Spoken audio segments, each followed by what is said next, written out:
भारत में शुरू हो चुका है आरक्षण हटाओ आंदोलन। मांगे हैं बहुत ज्यादा संवेदनशील, लेकिन देश बढ़ चुका है दो अलग अलग भागों में। और एक तरफ लोग कह रहे हैं कि आरक्षण हटाओ या संशोधन करो, दूसरी तरफ लोग कह रहे हैं कि छेड़छाड़ होने नहीं देंगे, आरक्षण हटने नहीं देंगे। मुद्दा बड़ा है और इस पूरे मुद्दे जुड़े हुई बहुत सारी बातें आज की हमारी क्लास में करने वाले हैं। और आज की क्लास में होने वाली बहुत सारी बातों से बहुत सारे लोगों को कुछ कड़वापन भी महसूस होने वाला है, लेकिन बातें करेंगे सबकी और बातें करेंगे कायदे की। और बातें जैसी भी आपको लगे कमेंट बॉक्स में विद टाइम स्टैम्प मुझे ये जरूर बताइएगा कि कौन सी बात आपको महत्वपूर्ण लगी, खास लगी। और लास्ट में मुझे जरूर बता के जाइएगा कि मेरी बातों से आप कितना सहमत हैं और क्या होना चाहिए क्या नहीं होना चाहिए। शुरू करते हैं मामला। आपका स्वागत है कुणाल इंस्पायरिंग पे। मेरा नाम है कुणाल कोटिया और एक इंपॉर्टेंट डिस्कशन आप सभी के लिए है। तो आरक्षण हटाओ आंदोलन चल रहा है देश के अंदर। एक तरफ लोग कह रहे हैं आरक्षण नहीं हटने देंगे, हमारे लिए अवसर और समानता का मुद्दा। कुछ कड़वी सच्चाई पे बात करते हैं। आंदोलन बड़े ही गंभीर स्तर पर चल रहा है। ये मामला केवल आरक्षण तक ही नहीं जुड़ा हुआ, बल्कि भारतीय जनता पार्टी जो हमारे देश की फिलहाल रूलिंग गवर्नमेंट है उसके खिलाफ भी बहुत सारी बातें चल रही है। लोग कह रहे हैं कि हमारे विश्वास था, विश्वास तोड़ दिया गया, उम्मीदें हमारी खराब हो गई हैं और हमारे बच्चों का भविष्य बहुत ज्यादा खतरों में, इस तरह की चीजें। बट एक बड़ा जनसैलाब हम लोगों को देखने को मिल रहा है। लेकिन एक कुछ खास पॉइंट्स ऐसे भी हैं जो लोगों को सोचने पर मजबूर कर रहे हैं। और इसलिए भी सोचने मजबूर कर रहे हैं, या तो कुछ लोग ऐसे हैं जो भेड़चाल वाले हैं, जो चीजों को नहीं समझते, जो सुनते हैं केवल वही आगे डिलीवर कर देते हैं, दूसरे लोग चीजों को समझने की प्रयास भी करते हैं। जैसे कि बड़ी चीज ये है कि जहां हम लोग देख रहे हैं कि जंतर मंतर का प्रोटेस्ट जो शुरू हुआ, वहां बात हो रही है आरक्षण हटाओ की। जैसे कि अगर हम हैंडल्स वगैरह भी देखें इंस्टाग्राम वगैरह सब जगह पर रिजर्वेशन हटाओ लिखा हुआ है। लेकिन एग्जैक्टली जब प्रोटेस्ट हो रहा था तो प्रोटेस्ट के पीछे एक खास चीज थी, जो बैनर लगा हुआ था। ये बैनर कुछ अलग दास्तां बयां कर रहा था। बैनर पे लिखा हुआ रिजर्वेशन रिफॉर्म। मतलब ये है कि ये लोग सीधे तौर पर आरक्षण खत्म करने की बात नहीं कर रहे, संशोधन की बात करें। बट ऐसा क्यों और क्या है इनकी सभी मांगे, थोड़ा ध्यान से समझते हैं और इनकी मांगों पर थोड़ा विस्तार से सुनते हैं सीधी चीजों को, ताकि हमको एक डिटेल में एनालिसिस मिल जाए कि एग्जैक्टली जो इनकी मांगे हैं वो कितनी ज्यादा सही है कितनी गलत है। बाकी कमेंट में तो आप बता ही देना कि जो मांगे हो रही है वो सही हो रही है या गलत हो रही है। तो मेनली देखो ये वाली मांगे, कुछ खास 5 मांगे हैं इन लोगों की जो इस समय सबके सामने रखी गई है, सरकार से बोला गया है मानने के लिए। बाकी चीजों को समझते हैं। तो 5 डिमांड में पहला है इनकम बेस्ड रिजर्वेशन, दूसरा है one family one representation one time, minimum standard for everyone, stop reservation politics and sunset clause. क्या क्या मतलब है, ये एक को डिटेल में एनालिसिस करते हैं। सबसे पहले बात शुरू करते हैं हम लोग इनकम बेस्ड रिजर्वेशन की। क्यों? देखो, इतिहास की बात करें तो 1947 में हम लोग को आजादी मिली और पहले आजादी के पहले से ही ये वाली बातें शुरू हो चुकी थी कि दलित समुदाय के लोगों का क्या किया जाएगा, उनके साथ किस तरह का व्यवहार होगा। अब जहां कहानी होती है वो होती है कि देखो ऐतिहासिक शोषणकारी स्थितियां जुड़ी हुई हैं दलित समाज के साथ, या सीधे तौर पर कहें तो वो समाज जिसको हम लोग सामान्य शब्दों में शेड्यूल्ड कास्ट कहते हैं। अब स्थिति ये थी कि भाई प्राचीन काल से बहुत ज्यादा शोषण फेस किया इन लोगों ने, परेशान रहे हैं, बहिष्कार किया गया है, ना तो शिक्षा मिली, ना ही संसाधन मिले, ना ही सम्मान मिला, और हमेशा जो भी चीज मिली वो हीन दृष्टि से ही मिली। इतना तक कह दिया गया कि आप जिस चीज को छू रहे हैं वो चीज अपवित्र हो रही है, जो कि बहुत ज्यादा अंदर तक झंझोड़ देने वाली है। ये वो सारी बातें थी। अब इन सारी बातों के याद में फिर ये देखा जाता है कि भाई इन लोगों के पास 2 ऑप्शन बच रहे थे, या तो पूरी तरह से हिंदू समाज से अलग हो जाए, या फिर इन लोगों के लिए कुछ ना कुछ खास व्यवस्थाएं की जाए। और कुछ खास व्यवस्था, खास प्रावधान वो किए जाने थे हिंदू धर्म के अंदर ही। अब जिस समय doctor B are Ambedkar, Mahatma Gandhi, ये सभी लोग इस पूरे मुद्दे को सोच रहे थे, सबका अपना अपना ओपिनियन था। हालांकि अंबेडकर साहब तो तैयार हो चुके थे एक सेपरेट इलेक्टोरेट के लिए। उनका साफ ये कहना था कि भाई देखो, हमें चाहिए कम्युनल अवार्ड, हम खुश हैं कम्युनल अवार्ड में, परेशानी नहीं है, भाई शेड्यूल्ड कास्ट के लोगों को पूरी तरह से अलग कर दिया जाए। मतलब जिन लोगों को दलित कहा जा रहा था, हरिजन कहा जा रहा था, उन लोगों को साफ तौर पे डॉक्टर बी आर अम्बेडकर से जो खास टिप्पणियां महसूस हुई थी या जो खास संदेश मिले थे वो ये था कि ठीक है अलग हो जाते हैं, कोई ऐसी परेशानी नहीं है, क्योंकि हिंदू समाज में रहना तो हमारे लिए शोषणकारी रहेगा। बट महात्मा गांधी इस मामले से नाराज थे। उन्होंने कहा कि देखो अलग मत होइए, यहाँ पे समाज टूट जाएगा, जरूरी है कि आप धर्म में ही रहिए, लेकिन आपको खास व्यवस्थाएं दी जाएंगी। तो इसी के बाद फिर जब धर्म के अंदर ही खास व्यवस्था देने की चीजें शुरू हुई तो इस जगह पे बात हुई रिजर्वेशन की। अब रिजर्वेशन वाली कहानी तो शुरू कर दी गई, ओके। लेकिन अब रिजर्वेशन की कहानी शुरू होती किस आधार पर थी? जाति के आधार पर। इसका शुरुआती मुद्दा जाति ही था कि भाई कुछ खास जातियों के लिए आरक्षण की व्यवस्था रहेगी और उनके लिए शिक्षा में विशेष स्थान रहेंगे, साथ ही साथ सरकारी नौकरियों में विशेष स्थान रहेंगे, और यही कहलाता है सिस्टम हमारा रिजर्वेशन का। यानी कि हर जगह आपके लिए स्पेशल स्थान रहेंगे। जैसे कि हम देखते हैं कि शेड्यूल्ड कास्ट के लिए सामान्य जो आरक्षण की स्थिति है वो 15% की है।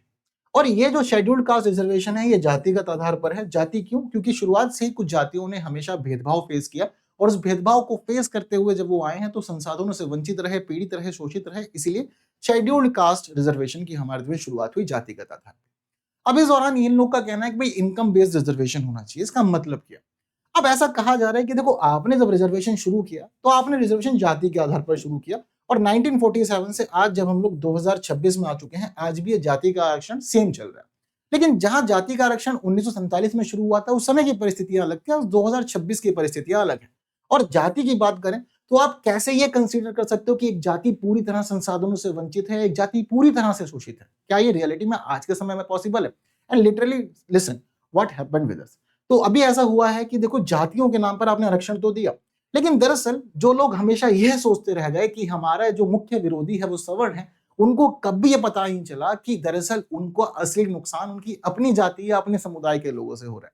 और ये आरक्षण का जो लाभ है दरअसल ले कौन रहा है? ये आरक्षण का नाम जाति, आरक्षण पर जो लाभ है वो जाति के आधार पर मिल तो रहा है, लेकिन जाति के आधार पर ये आरक्षण मिल किसको रहा है? देखो पहली बड़ी चीज यहां पर यह भी समझनी कि शेड्यूल्ड कास्ट है कौन। भाई शेड्यूल्ड कास्ट आप जाति से नहीं हो रहे हो। शेड्यूल्ड कास्ट होने का मतलब है सर्टिफिकेट होना।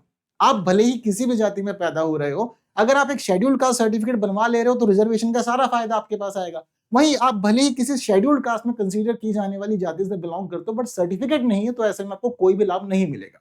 और दूसरी बड़ी चीज ये कि आरक्षण का लाभ दरअसल लेते हुए लोगों ने आरक्षित समुदाय को ही बांटने का काम कर दिया। अब आरक्षित समुदायों में देखो कुछ ऐसे हैं जो आजकल संपन्न हो चुके हैं, अमीर हैं, और उनकी एक अच्छी प्रतिष्ठा है, अच्छा पद है, लेकिन वहीं दूसरी तरफ अगर लोगों को देखा जाए तो ये समझ में आता है कि कुछ ऐसे थे जो रहे तो इसी स्थिति में, इसी जाति में, आरक्षण का टैग उन लोगों के लिए जुड़ा रहा, लेकिन उनको आज तक इससे कोई फायदा नहीं मिला। तो आरक्षण का लाभ लेते हुए कुछ जो अमीर थे वो और अमीर होते हुए चल रहे हैं, कुछ जो गरीब थे उनको लाभ नहीं मिल रहा। दूसरी तरफ एक दिक्कत वाली बात यह है कि जो व्यक्ति आरक्षण का लाभ ले चुका है वो छोड़ने को ही तैयार नहीं है। माँ बाप सरकारी पदों पर पहुंच चुके हैं, अच्छा खासा लाभ ले चुके हैं आरक्षण का, पर उनका बच्चा जिसके पास सारे संसाधन है, अच्छा धन है, अच्छी पद प्रतिष्ठा है, वो फिर आरक्षण का लाभ ले रहा है। उसका बच्चा भी वही आरक्षण का लाभ ले रहा है, उसका बच्चा भी वही आरक्षण का लाभ ले रहा है, और यही काम कई पीढ़ियों से चला हुआ है। भाई अब जब लाभ ले लिया, अच्छी स्थिति में आ गए, तो छोड़ो जान आरक्षण की। क्यों? क्योंकि जब अगर मान लो किसी जगह 50 पद आरक्षित लोगों के लिए है, वहां 10 लोग संपन्न जाएंगे, तो ऐसे में जो गरीब लोगों को वास्तव में लाभ मिलना चाहिए उन्हें उसका लाभ नहीं मिलने वाला है। और जब ये संपन्न हो चुके लोग उन सीटों को छोड़ेंगे तो वहां एग्जैक्टली वो लोग पहुंचेंगे जिन्हें आरक्षण की आवश्यकता है। अदरवाइज जब तक ये लोग इस स्थान को नहीं छोड़ेंगे तब तक उन लोगों तक आरक्षण नहीं पहुंचेगा जो वास्तव में इसके लिए जरूरतमंद है। और इस दौरान ये जो आरक्षण की व्यवस्था है ये केवल उन्हीं लोगों तक केंद्रित हो जाएगी जो संपन्न है और आरक्षण का फायदा उठाना जानते हैं। ये एक चिंता वाली बात है। दूसरी बड़ी चीज, जहां एक तरफ कम्युनिटी के अंदर ही पूरी तरह से एक अलग सी खाई बन चुकी है, अंतर बन चुका है, वहीं केवल और केवल अगर आज के समय की स्थितियों को हम लोग समझ लें तो सिर्फ जाति के आधार पर कोई इंसान पिछड़ा है या अगड़ा है वो डिसाइड नहीं हो सकता। क्यों? क्योंकि जहां एक तरफ हम ये कहते हैं कि भाई आरक्षण की शुरुआत इसलिए की गई कि संसाधनों से वंचित थे, पिछड़े थे, और उनको समान लाने के लिए यह लाभ देना जरूरी था। वहीं अगर हम लोग और बहुत सारी ऐसी कास्ट को देखें जो रिजर्व में नहीं आती, पर वहां भी ऐसे लोग हैं जिनके पास संसाधन नहीं है, वो संसाधनों से वंचित हैं, प्रतिष्ठा से वंचित है, टूटे फूटे घर में रह रहे हैं, पढ़ाई के लिए बच्चों के स्ट्रगल कर रहे हैं, खाने पीने के लिए स्ट्रगल कर रहे हैं, उन लोगों को भी आरक्षण मिलना चाहिए। यह वाली मांग एग्जैक्टली कहलाती है इनकम बेस्ड रिजर्वेशन। इनका ये कहना है कि आरक्षण खत्म मत कीजिए, आरक्षण को रिफॉर्म कीजिए, आरक्षण को रिव्यू कीजिए, समीक्षा करते हो सुधारिए, और आरक्षण का लाभ हर उस जरूरतमंद तक पहुंचाइए जो संसाधनों से वंचित जीवन जी रहा है, ताकि वो उन इंसानों की बराबरी कर सके जो संसाधनों से संपन्न है। चाहे आप किसी भी परीक्षा की बात कर लीजिए या किसी भी आप एंट्रेंस एग्जाम की बात कर लीजिए, हर जगह जॉब के लेवल पर या एंट्रेंस एग्जाम के लेवल पर आप दो तरह के लोगों को देखेंगे। एक जो पूरी तरह से संपन्न है, लंबी लंबी गाड़ियों में बैठकर लोग एग्जाम देने आ रहे हैं। दूसरा वो इंसान भी है जो ट्रेन की भीड़ में स्ट्रगल कर रहा है, मेट्रो में धक्के खा रहा है, बसों के अंदर खड़ा होकर के रात भर ट्रैवल करके सेंटर्स तक पहुंचा है, वो भी सेम जगह सेम एग्जाम देने पहुंचा है। अब ऐसे में ये दो लोग बराबर हो नहीं सकते। इसलिए अगर इनकम बेस्ड रिजर्वेशन होगा तो जो संपन्न है, जो अच्छा खासा जीवन जी सकते हैं, जिन्हें आरक्षण की जरूरत है नहीं, वो लोग अपने दम पर सभी चीजें करेंगे, और जिसके पास संसाधन नहीं है उसको थोड़ा सपोर्ट सरकार से मिलेगा। तो एग्जैक्टली ये आरक्षण हर जाति के उन लोगों तक पहुंचेगा जो आरक्षण की जरूरत महसूस कर रहे हैं। ये इनकी पहली मांग है, और इनको ये नहीं कहना है कि आरक्षण खत्म करो, ये कह रहे हैं कि रिफॉर्म करो ना भाई। केवल कुछ चुनिंदा जातियों तक आरक्षण सीमित क्यों? हर उस जाति तक आरक्षण को पहुंचाइए जो इस समय जरूरत महसूस करते हैं। अगर आप ऐसा नहीं कर रहे तो एग्जैक्टली ये आरक्षण जिन लोगों के लिए लाभदायक है, वहीं दूसरी तरफ यही आरक्षण की व्यवस्था लोगों के लिए शोषणकारी भी कहला रही है। समझना होगा इन चीजों को। ये पहले इंपॉर्टेंट डिमांड है इनकी, जो कि इस समय खास है और समझने योग्य है, विचार करने योग्य है। हालांकि एक तरफ 10% रिजर्वेशन दिया गया है जनरल कैटेगरी के लोगों को, बट दूसरी तरफ ये भी कहना है कि पॉपुलेशन ज्यादा है, 10% में सभी चीजें सेटिस्फाइड होती नहीं है। जहां एक तरफ यहाँ 10% रिजर्वेशन है, वहीं 49.5% रिजर्वेशन आपने ओबीसी, एससी एंड एसटीज के नाम पर ही दिया हुआ है, जो कि काफी अंतर क्रिएट कर दे रहा है। और ये जो रिजर्वेशन दिया गया 10% ईडब्ल्यूएस, ये भी जनरल कैटेगरी वाला कोटा ही कट करके दिया गया है। सो इंपॉर्टेंट डिमांड है, समझने योग्य है। दूसरी इनकी जो इंपॉर्टेंट डिमांड है वो है one family one reservation one time. अब देखिए यह वाली बात भी क्यों ना समझी जाए और क्यों ना सुनी जाए, इस वाले डायमेंशन पे भी थोड़ा सा हम लोग ध्यान देते हैं। जैसे कि देखो, आपको मैंने अभी एक चीज समझाई, और बीते दिनों सुप्रीम कोर्ट में भी ना ये चीजें डिस्कस हुई थी। और सुप्रीम कोर्ट ने उस समय ना एक शब्द यूज किया था, और वो शब्द था सब क्लासिफिकेशन। अब ये सब क्लासिफिकेशन का मतलब क्या? देखो, दरअसल जब से ओबीसी रिजर्वेशन शुरू हुआ, तो इस जगह पर लोगों की खास मांग ये थी कि भाई सामाजिक आर्थिक पिछड़े लोगों को सहायता देने के लिए ओबीसी रिजर्वेशन था। तो यहां पर जो एक अप्रोच रखी गई वो यही रखी गई कि भाई सामाजिक आर्थिक तौर पर पिछड़े होना, अगर संपन्न हो जाओ तो वहां पर एक शब्द यूज किया गया, और वो शब्द आया क्रीमी लेयर। अब यहां पर यह समझा दिया गया कि भाई अगर आप क्रीमी लेयर में हो, इसका मतलब आप संपन्न घराने में हो, लेकिन अगर आप नॉन क्रीमी लेयर में हो तो आप संपन्न घराने में नहीं हो। अब यह आरक्षण केवल और केवल जाति पर फोकस नहीं करता। यहां जाति तो है, पर जाति के संपन्न लोग क्रीमी लेयर, और जाति के संपन्न जो नहीं है वो लोग नॉन क्रीमी लेयर में आते हैं, और फायदा उनको मिलता है जो नॉन क्रीमी लेयर में है। वही चीज कह रहे हैं यहां पर शेड्यूल्ड कास्ट के लिए और शेड्यूल्ड ट्राइब्स के लिए, कि देखो अगर मान लो आपकी पीढ़ी में किसी एक इंसान को लाभ मिल चुका, और वो पीछे से चले आ रहे सर्कल ऑफ पॉवर्टी को तोड़ चुका है और अब संपन्न जीवन जी रहा है, तो उसके बाद उसको इस आरक्षण लेने की जरूरत क्या है? भाई जब आप संपन्न हो गए, आपकी एक आर्थिक स्थिति मजबूत हो चुकी है, अब आप अपने खुद के कर्जे उठा सकते हो, बच्चों को पढ़ा सकते हो, अच्छा संपन्न जीवन दे सकते हो, और आपने इतना अपने फैमिली को सशक्त बना दिया कि भेदभाव जैसी स्थिति तो आपके पास आ ही नहीं सकती, क्योंकि आप एक रुतबे वाले व्यक्ति हो। जब आप उस आरक्षण का लाभ ले चुके हो, तो फिर क्यों वही सेम आरक्षण का लाभ आपकी आने वाली पीढ़ियां ले रही है, और आने वाली पीढ़ियां लाभ ले रही है संपन्न होते हुए? उनके पास सारे संसाधन थे, अच्छा रहन सहन था, अच्छा रुतबा था, अच्छा पद था, किसी से उन्होंने कभी जीवन में स्ट्रगल नहीं किया, पर फिर भी उन्होंने आरक्षण का लाभ लिया। तो इसीलिए कह रहे हैं कि देखो, एक फैमिली को एक बार रिजर्वेशन दो और चीजें उनकी ठीक कर दो, परेशानी नहीं है। जब आप संपन्न हो गए तो आप फिर आरक्षण की चीजों से बाहर निकलिए और दूसरे इंसान को मौका दिए, उसे मौका दीजिए ना जो वंचित है। आपने तो अपना जीवन सुधार लिया, पर आरक्षण नहीं छोड़ रहे, दूसरे को मौका मिलेगा तो कम से कम वो भी अपना सर्कल तोड़ के चीजों को आगे बढ़ेगा, अच्छा रहेगा। और ये भी मांग हो रही है कि देखो एक स्तर पर दिया जाए। अगर आप एजुकेशन के लेवल पर दे रहे हो, तो फिर उसका जॉब के लेवल पर जरूरत नहीं है। हालांकि मुझे लगता है कि ये थोड़ा सा अजीब है, ऐसा इसलिए क्योंकि एजुकेशन के लेवल पर लाभ दे देने से किसी की स्थिति मजबूत नहीं हो जाती। देखो, हम लोग जब पॉलिटिक्स पढ़ते हैं तो वहां भी स्थिति यही आती है कि देखो, कभी भी जब आप राजनीतिक समानता की बात करते हैं, सामाजिक समानता की बात करते हैं, तो समानता की जो वास्तविक स्थिति वो तब आती है जब आप आर्थिक रूप से समान हो। और आर्थिक रूप से समान होने के लिए जरूरी है कि आपके पास में एक अच्छा प्रोफेशन रहे, अच्छी जॉब रहे, अच्छी सर्विस रहे। तो अल्टीमेटली ये है कि जब आपका परिवार एक बार अच्छे इकोनॉमिक बैकग्राउंड से कनेक्ट हो जा रहा है, तब आपको ये सारी चीजें छोड़कर आगे बढ़ना चाहिए। और ऐसा इसलिए नहीं कह रहा हूं कि यहां से केवल और केवल जनरल वाले लाभ ले जाएंगे, नहीं भाई, आपकी ही कम्युनिटी के अंदर बहुत सारे लोग ऐसे हैं जो वंचित हैं और कई पीढ़ियों से वंचित हैं, उनको आज तक कभी कोई लाभ नहीं मिला, उनके लिए भी तो चीजें पहुंचना जरूरी है। इसलिए खुद सुप्रीम कोर्ट ने कहा सब क्लासिफिकेशन किए जाना चाहिए, जो लाभ ले चुके हैं उनके लिए आरक्षण को सीमित किया जाए, जो लाभ नहीं ले पाए आज तक उनके लिए आरक्षण के दायरे बढ़ाए जाने चाहिए, ताकि उन लोगों के स्तर को भी ऊपर उठाया जा सके। तो ये दूसरी इंपॉर्टेंट डिमांड है इनकी, कि अगर कोई लाभ ले लिया है तो भाई फिर उसको हटाओ ना, क्यों लगातार लाभ देते जा रहे हो और आने वाली पीढ़ियां संपन्नता के आधार पर भी लाभ ले रही हैं, जबकि ऐसा नहीं होना चाहिए। तीसरी बड़ी चीज है मिनिमम स्टैंडर्ड्स फॉर एवरीवन। बड़ा इंपॉर्टेंट चीज है और समझने योग्य। जैसे कि जनरली क्या होता है कि जब कभी भी कोई भी एग्जामिनेशन होता है तो इसके अंदर जनरल, ओबीसी, एससी, एसटी, इस सभी के आधार पर हम लोग मेरिट को डिवाइड होते हुए देखते हैं। अब जब मेरिट डिवाइड होती है तो पता चलता है कि जनरल वालों की जो मेरिट है वो मेरिट 95% है या 92% है या 90% भी है। लेकिन वहीं दूसरा तो पता चलता है कि ओबीसी वालों की जो कट ऑफ है वो लगभग इसके आधार पर 85% है। शेड्यूल्ड कास्ट वालों की जो कट ऑफ जा रही है वो 80 हो गई, एंड एसटी वालों की जो कट ऑफ है वो 78 हो गई। तो इस तरह से कुछ एक हम लोग अंतर देखते हैं। अब वैसे चलो 90 टू 85, 80, 78 तक बहुत ज्यादा परेशान करने वाला मुद्दा नहीं है, समझ सकता है इंसान कि चलो ठीक है 2-4-5 के आधार पर यहाँ पर डिफरेंस क्रिएट हुआ है।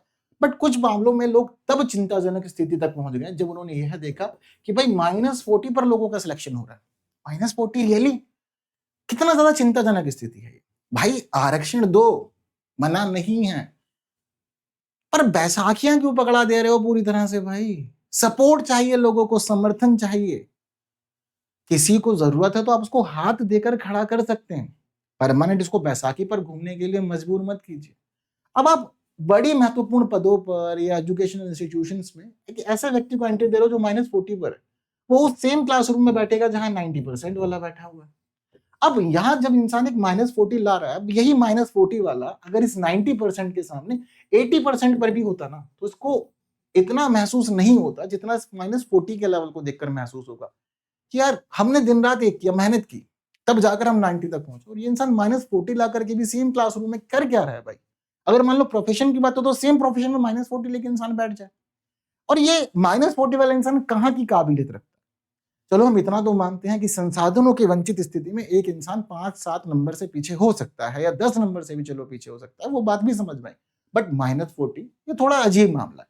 दूसरी बड़ी बात, बहुत सारे लोग ना कट ऑफ जब निकलती है तो ये सोचते हैं कि जिसका सिलेक्शन हुआ है उसका सिलेक्शन इस पर ही हुआ है। ऐसा भी नहीं है, थोड़ा धारणा बदलनी पड़ेगी।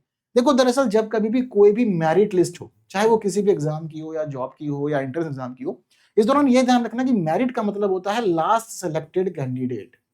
तो जो लास्ट सिलेक्टेड होता है उसका मार्क्स शो किया जाता है कि भाई हमने यहां तक वाले को लिया, अब इससे जो नीचा था उसको हमने नहीं लिया। मतलब ये है कि अगर आप 90 रखते हैं जनरल के लिए, तो मतलब जो जनरल में 90 प्राप्त किया हुआ है वो सिलेक्ट हो जाएगा, बट उसका 89 वाले को नहीं लिया जाएगा। ठीक इसी तरह से स्टेटस यहाँ भी है। तो जब -40 वाली बात आती है, इसका मतलब ये नहीं कि सब -40 पे थे, पर कुछ थे लास्ट में जो -40 के आसपास थे या -40 पे ही थे। तो इतना तो नहीं गिरा देना चाहिए कि आप समझ ही ना पाओ कि आरक्षण का एग्जैक्टली अर्थ क्या था, क्या उद्देश्य थे और क्या लक्ष्य निर्धारित किए गए थे। ये चीजें तो बहुत ज्यादा बिगड़ गई। तो एक एटलीस्ट मिनिमम स्टैंडर्ड होना चाहिए। जैसे कि आपको मैं बेस्ट एग्जांपल देता हूं, जिस एग्जाम के लिए मैं खुद पढ़ाता हूं वो है यूपीएससी। तो यूपीएससी के लिए जब कभी भी हम लोग देखते हैं कि कट ऑफ क्या गया, तो कट ऑफ में कोई एग्जैक्टली बहुत बड़ा अंतर नहीं होता है। अगर जनरल की 95 है, तो ऐसे में ओबीसी की जो कट ऑफ होगी वो लगभग आपको 90 देखने को मिलेगी, और वहीं शेड्यूल्ड कास्ट की कट ऑफ हो सकता है कि 87 हो जाए, और इसी के साथ आपको एसटी की कट ऑफ 85 के आसपास देखने को मिलेगी। कुछ इतना रेश हो सकता है। सभी कट ऑफ का अगर आप देखते हैं तो यही 5-7 8 नंबर का अंतर होता है, कोई बहुत बड़ा अंतर क्रिएट नहीं होता। एंड ये थोड़ा सा एक्सेप्टेबल स्टेटस भी बना देता है, लोगों को बहुत ज्यादा परेशान नहीं करता। तो एक मिनिमम स्टैंडर्ड होना चाहिए सभी के लिए, जो कि जरूरी है। आप चाहे किसी भी एंट्रेंस एग्जाम में हो या आप जॉब में हो, एक थोड़ा सा बैलेंस बनाएगा और लोगों को ये भी महसूस कराएगा कि ठीक है, जो सामने वाला है वो बहुत ज्यादा दया के आधार पर या बहुत ज्यादा ही फायदा उठाते हुए तो नहीं पहुंचा यहाँ पर, थोड़ा बहुत एडजस्ट करेगा और इंसान ज्यादा फील नहीं करेगा। तीसरी बड़ी चीज या अगली बड़ी चीज, चौथा जो पॉइंट है इस जगह पर जो हमें समझना है, वो है भाई stop reservation politics and minimum cap.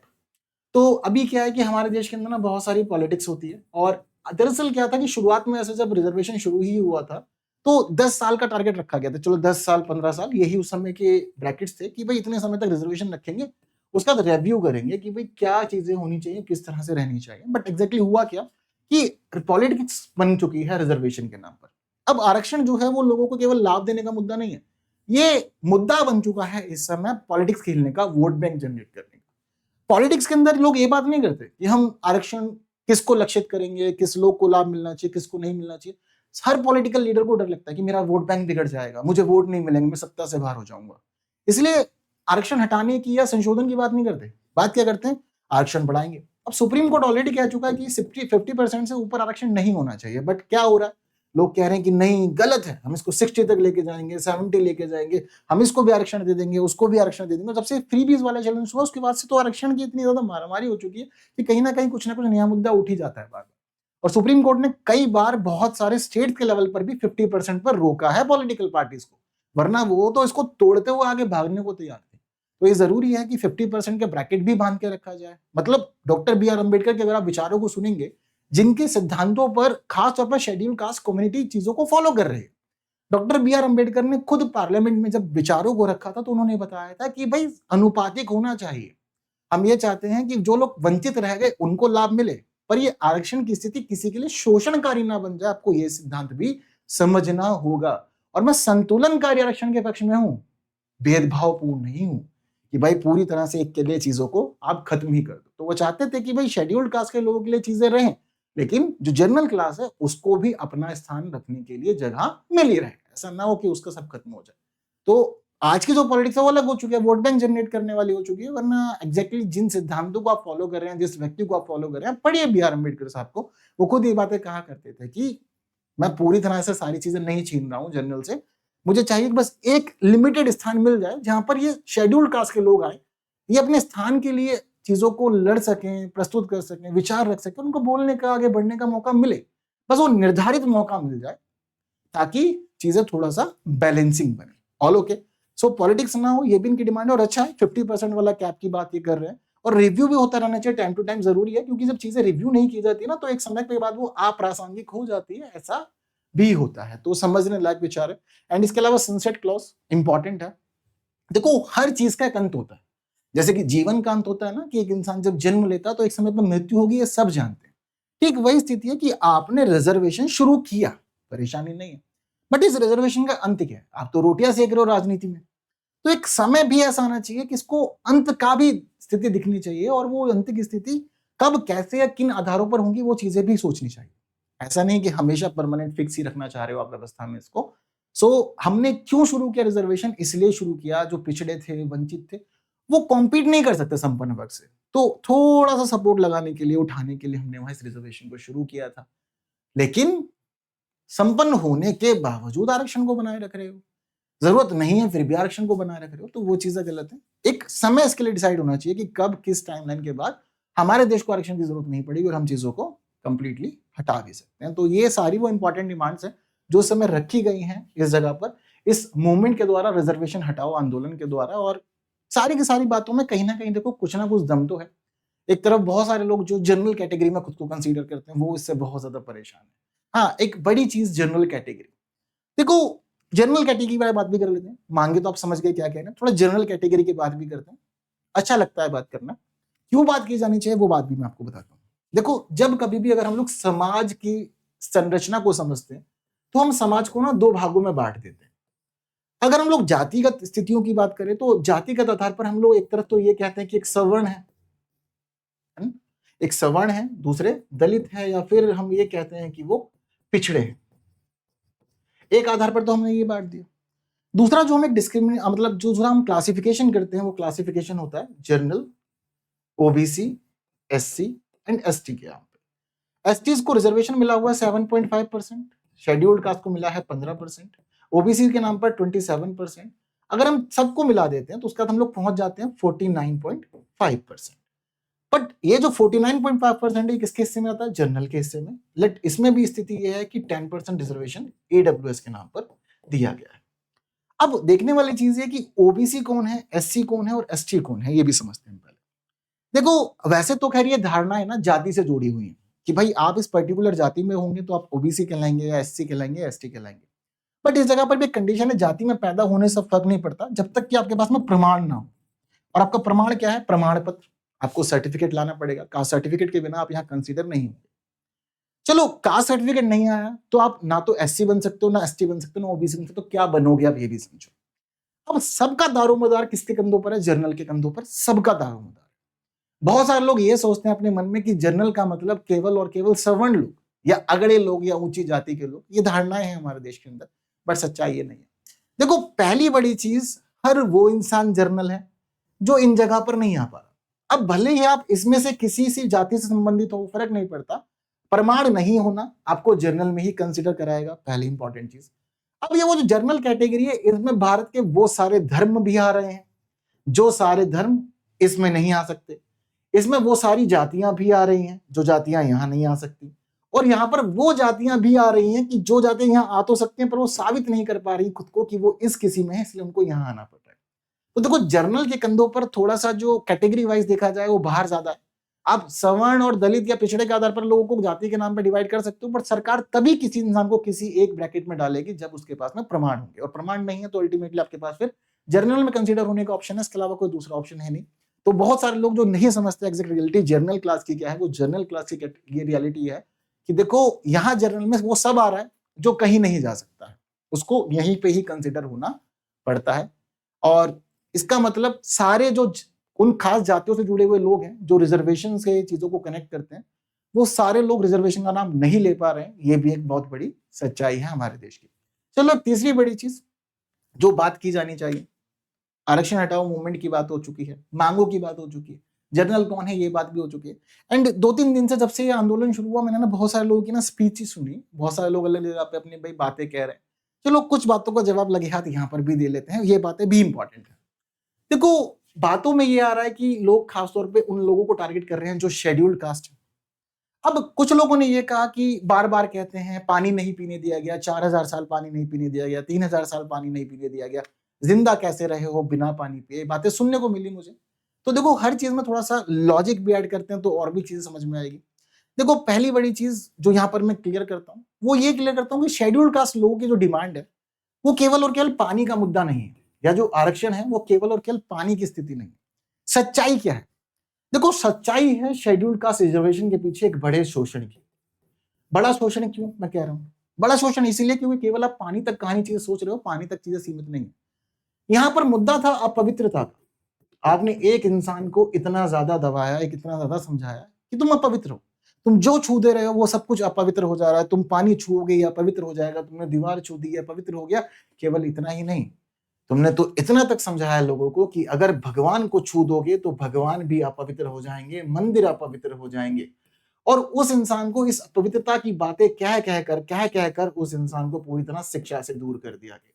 जिस समय पर हमारे समाज के अंदर पुराण, वेद, उपनिषद पढ़ाए जाते थे, शिक्षा दी जाती थी, उस समय इन लोगों को केवल इस नाम पे शिक्षा से दूर कर दिया गया कि नहीं, तुम अगर छू दोगे तो अपवित्र हो जाओगे। और ये अपवित्रता का टैग दे देकर इन लोगों के साथ सारे अपवित्र काम यानी कि सारे गंदे काम जोड़ दिए गए। झाड़ू बांध के चलने की स्थिति बताई गई इन लोगों को समझाया गया कि तुम गंदे काम के लिए ही बने हुए हो और तुम्हें सिर्फ और सिर्फ यही काम करना है, इसके अलावा तुम्हारे पास कोई विकल्प नहीं है। एक जो प्रॉपर सभ्य समाज माना जाता था, उन गांव से उनको दूर रहना पड़ता था, हीन काम करने पड़ते थे, और उस आधार पर इन लोगों के व्यवसाय भी बांध दिए गए कि आप केवल और केवल इन्हीं व्यवसायों में रहोगे, इससे ऊपर नहीं उठ सकते। आप ये सारी की सारी जो बातें हैं वो केवल 4000 साल, 3000 साल, 2000 साल पुरानी नहीं है, ये वास्तविकता है, पढ़ के देखिए। इसलिए मैंने कहा कि मुद्दा केवल पानी का नहीं है, मुद्दा बड़ा है, काफी बड़ा मुद्दा है। और इस बड़े मुद्दे के साथ साथ जो चीजें हम परंपराओं के नाम पे सुन रहे हैं ना कि 3000 साल, 4000 साल, आज के भारत की एक रियलिटी है। और वो रियलिटी ये है कि आज भी बहुत सारे लोग अपने दिमाग में इन जाति के बंधनों को लिए हुए हैं, और वो इंसान का सरनेम पूछते हैं कि भाई अपना पूरा नाम बताओ, आपका पूरा नाम क्या है। पूरा नाम के हिसाब से जज करते हैं कि कैसा उस इंसान को ट्रीट करना है। एंड एक बड़ी चीज और, एक बड़ी गंभीर सच्चाई ये है कि आज भी भारत के अंदर ही बहुत सारे ऐसे हिस्से हैं जहां पर पिछड़ी जाति के लोगों की बारात घोड़ी पर निकलने नहीं दी जाती, धूमधाम से निकलने नहीं दी जाती। लोग इस तरह से बिहेव करते हैं कि नहीं जी, तुम नीची जाति हो तो तुम्हें हमारे सामने झुक के जाना पड़ेगा, दब के जाना पड़ेगा, शोर शराबे से नहीं जा सकते, उठ के नहीं जा सकते, रौब दिखा के नहीं जा सकते। अब ऐसे में चाहे वो इंसान कितना ही संपन्न, उसका कितना ही पैसा हो, चाहे वो कितनी आर्थिक स्थिति मजबूत कर चुका हो, पर उस इंसान को ये सारी चीजें फेस करनी पड़ती है। और ये हार्श रियलिटी है हमारे देश के अंदर, ये बड़ी सच्चाई है। इसलिए मैंने शुरुआत में ये कहा था कि जब इस सेशन को आप देख रहे हो तो बहुत बातें कड़वी लगेंगी लोगों को। एंड इसीलिए मैंने कहा कि मुद्दा केवल पानी का नहीं था, मुद्दा ये सब चीजों का था, व्यवसायों का था, अवसर का था, शिक्षा का था, पवित्रता का था, अपवित्रता का था, इन सभी चीजों से कहानी जुड़ी हुई थी। और जब आप किसी इंसान को ये समझाओ कि तुम कहीं से भी ठीक नहीं हो, तुम हर तरफ गलत हो, उसके बाद सिर्फ एक ही ऑप्शन बचता है, वो कहता है सब कुछ छोड़ के चला जाओ। और इसी वजह से बहुत सारे लोग ऐसे हैं जो शेड्यूल्ड कास्ट के थे, वो उन्होंने खुद के लिए बौद्ध को अपना लिया, बौद्ध धर्म को अपना लिया। उनको लगा कि भाई ये समानता की बात करते हैं और यही संतुलनकारी विचारधारा है, और यही वो डिस्क्रिमिनेटरी थियोरीज थी हमारे समाज की, जिनकी वजह से बार बार सामाजिक धार्मिक आंदोलन किए गए। और इन्हीं सामाजिक धार्मिक आंदोलनों की वजह से बार बार जब लड़ाई हुई तो आप हर समय देखिए कुछ ना कुछ नया निकल कर आए। जब यही सारी गतिविधियां प्राचीन काल में हुई तो उस समय बौद्ध धर्म और जैन धर्म को बहुत तेजी से उत्थान मिला। जब यही सारी बातें मध्य काल में हुई तो उस समय बहुत सारे नए नए विचारक निकल करके आए, उनकी बातें सुनी गई। जब यही सारी गतिविधियां आधुनिक काल में हुई तो एक ऐसा समाज बन गया जिसको हम लोग आज तक दलित के रूप में जानते समझते आ रहे हैं।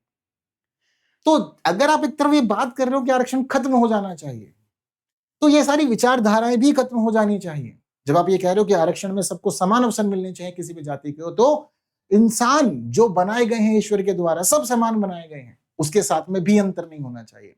और ये कॉम्प्रोमाइज, ये बदलाव किसी एक के आधार पर नहीं होना चाहिए, केवल और केवल दलित समुदाय के आधार पर भी नहीं होना चाहिए, केवल सवर्णों के आधार पर भी नहीं होना चाहिए। ये मानसिकताएं सबको बदलनी पड़ेंगी।